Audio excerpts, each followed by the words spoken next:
श्री सतगुरु अमृतवाणी। नारायण नारायण नारायण। मनुष्य का जीवन। मनुष्य को सबके साथ यथायोग्य व्यवहार करना चाहिए। संसार में जीव अपने कर्मों के अनुसार सुख व दुख भोगने के लिए जन्म लेता है। जब तक उसके यह पूर्वज कर्म पूरे नहीं हो जाते हैं, संसार में रहता है।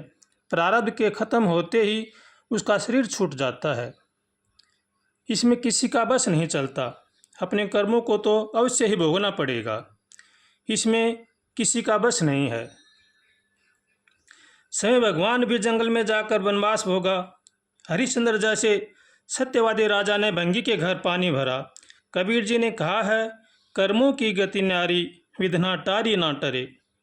स्वयं भगवान भगत के तप के बल से बालक का स्वरूप बनाकर उनकी सेवा की, लेकिन उनके दुख को नहीं मिटा सके। मनुष्य के शरीर में सुख दुख उसके कर्मों के अनुसार भोगना पड़ता है। जब तक उसके खोटे कर्म पूरे नहीं होते हैं, तब तक कोई दवाई काम नहीं करती है, और जब अच्छे दिन आते हैं तो सब अपने आप ही ठीक हो जाता है। व्यवहार। मनुष्य को व्यवहार की बड़ी ही ज़रूरत है। मनुष्य में एक छिद्र होने पर संसार के लोग उसे टिकने नहीं देते हैं। मनुष्य को न अधिक बोलना चाहिए, न अधिक चुप रहना चाहिए, और न किसी को कड़वे वचन कहने चाहिए। मनुष्य को मीठे वचनों के द्वारा सभी को प्रभावित करना चाहिए। न किसी के साथ घृणा और न किसी से राग द्वेष, तटस्थता की नीति अपनानी चाहिए। संसार में सीधापन में भी दोष है। मनुष्य को प्रत्येक स्थान के अनुसार ही नम्रता एवं दक्षता बरतनी चाहिए। नम्र रहने से भी लोग उसका रहना दुष्कर बना देते हैं। इसलिए मनुष्य को सबके साथ यथायोग्य व्यवहार करना चाहिए। माया। माया दो प्रकार की होती है, जड़ और चेतन। जड़ माया पैसा है, चेतन माया स्त्री। एक माया ऐसी है जो भाई भाई को दुश्मन बना देती है, तथा वह उसके लिए मारने मरने के लिए तैयार हो जाता है। स्त्री ने भाई भाई की लड़ाई करवाकर खून की नदियाँ बहाई हैं, जैसे द्रौपदी। स्त्री एक ऐसी माया है जो पुरुष को अपने बस में कर उसको माता पिता तथा भाइयों को विरोधी बना देती है। वह बात कहे वह तो सच्ची, और अन्य सब की बातें झूठी। वह रे माया पुरुष उसके सामने बेगी बिल्ली बन जाता है। उसे आँखों के इशारे पर दिखाकर वश में करना चाहिए। संसार में रहो, पर संसार को अपने अंदर मत घुसने दो। गृहस्थ में अन्य सब सदस्यों को भगवान का अंश समझना चाहिए। उसमें मोह ममता का भाव न हो। मनुष्य में अहम भाव प्रवेश न होने पावे, क्योंकि यही उसे नरक में ले जाता है। इसलिए मनुष्य को चाहिए कि वह सबके साथ यथायोग्य व्यवहार करे। किसी के साथ राग द्वेष, घृणा, छल कपट न करे।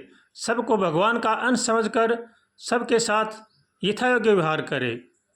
किसी की निंदा चुगली न करें, क्योंकि सब भगवान के हैं। भगवान के नाते होने से सभी भगवान के हैं। इसलिए सबको भगवान का अंश समझकर सबका आदर करे, और अपना रहन सहन खान पान ठीक रखे। भगवान के ध्यान में मस्त रहे। भगवान से रोज़ प्रार्थना करे, हे नाथ हमें बचाओ, हम संसार समुद्र में बहे जा रहे हैं। हे नाथ, आपके सिवा हमारा कोई रक्षक नहीं है। ऐसे भगवान से रोज़ प्रार्थना करें। रोज़ प्रार्थना करने से भगवान बड़े दयालु हैं, हमारी प्रार्थना ज़रूर सुनेंगे। इसलिए हरदम सचेत रहें, सावधान रहें, भगवान को हमेशा याद रखें, भगवान और मौत को हमेशा याद रखें। इसलिए भगवान से रोज़ प्रार्थना करें, हे नाथ हमें बचाओ, हे नाथ हमें बचाओ, हम संसार समुद्र में बहे जा रहे हैं, हे नाथ हमें उबारो। ऐसे भगवान से रोज़ प्रार्थना करें। रोज़ प्रार्थना करने से भगवान हमारी प्रार्थना ज़रूर सुनेंगे।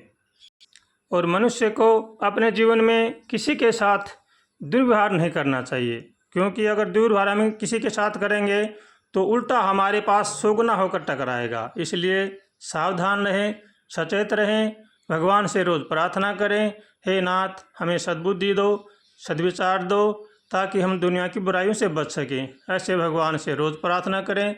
रोज़ प्रार्थना करने से भगवान बड़े दयालु हैं, हमारी प्रार्थना ज़रूर ही सुनेंगे। श्री सतगुरु वचनामृत। नारायण नारायण नारायण।